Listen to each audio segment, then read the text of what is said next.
So I got some thoughts. Here are my thoughts today. I was just out for a run and I was thinking about what I think of when I think of the two political parties in our country. So, yes, I would say that I know what goes along with political parties is corruption. There's a certain level of corruption on both parties, sure.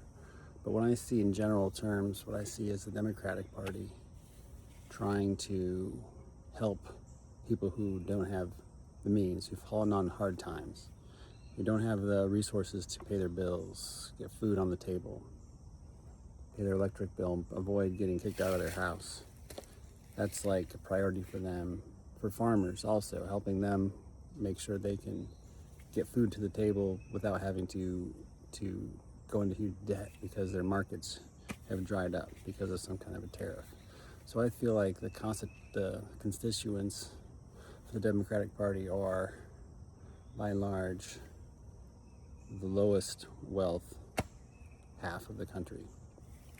And the Republican Party pretends like they are for that.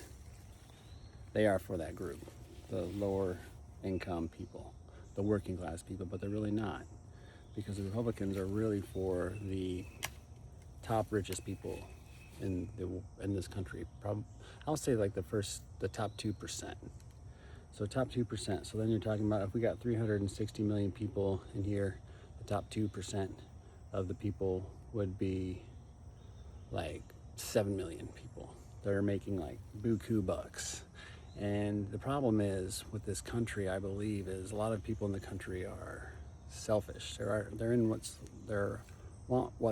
They want the government to do something for them.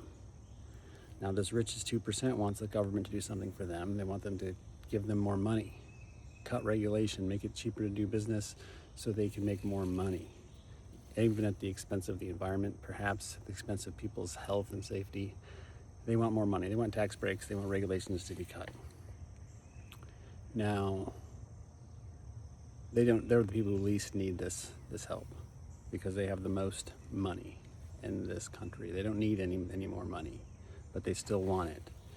Then you have the upper middle class, I would say, up to from maybe like 75% up to that 98% wealthiest people in the country. And maybe that's where I'm at. And I'm not asking for anything. I want the people who are in need to be helped. I don't need help. And I don't think anyone who's in like the 60th richest percentile up to like the 90 whatever need any help. We're doing fine. And the top 2% definitely doesn't need any help.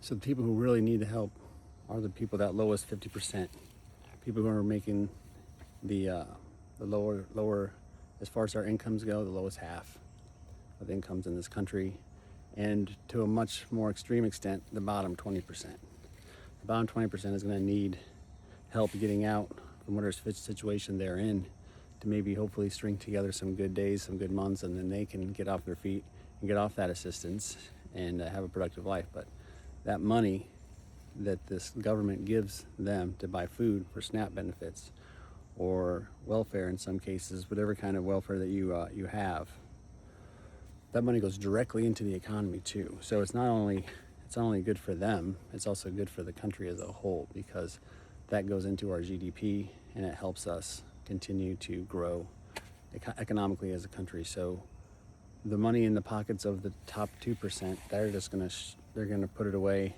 Maybe they'll buy another yacht or something like that, or they'll just stock it away in stocks and just let it sit there because they don't need it. So it's just sitting in some portfolio, or it's tied up in their yacht and it's gone. So that's good for the yacht builders. But what about the rest of the regular economy, you know? What about the rest of the regular economy who just wants to pay their bills, have a roof over their head, be able to feed their family?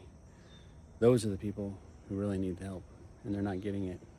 As far as Republicans are concerned, they want to cut that. They want to cut medical insurance for those people. They want to cut food assistance for those people. So it's really unfortunate, too, that each person, each voter, and this isn't true about every voter, but a lot of people are like, well, I'm going to vote for someone who's going to do something for me. And I don't think that's a good way to look at it. I think You should vote for someone who's going to do the best for the people who need it the most.